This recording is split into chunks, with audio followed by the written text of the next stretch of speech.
Police headquarter ખાતે મકર સંક્રાંતિની ઉજવણી કરવામાં આવી હતી। Police commissioner, joint commissioner, DCP, ACP સહિતના અધિકારીઓએ સાથે મળી મકર સંક્રાંતિની ઉજવણી કરી હતી। પોલીસ કમિશનર બ્રિજેશ કુમાર ઝાએ જણાવ્યું હતું કે લોકોએ મકર સંક્રાંતિની ઉજવણી કરતી વખતે સાવચેતી રાખવી જોઈએ। ચાઇનીઝ દોરી કે તુક્કલનો ઉપયોગ ન કરવો જોઈએ।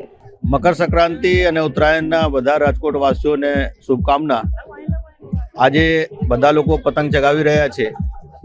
આમાં રાજકોટવાસીઓને એટલા જ અનુરોધ છે કે છોકરાઓને સાથે રહેજો, જેથી છોકરાઓને કોઈ ઇન્જરી નહીં થાય, કોઈ ઢાબા ઉપરથી પડે નહીં।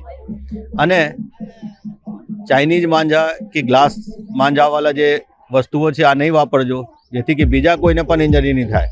તમે તમારા અને બીજાને પણ સુરક્ષાને ધ્યાનમાં રાખીને અને હર્ષોલ્લાસ સાથે આ પર્વ ઉજવો, આ માટે શુભકામના।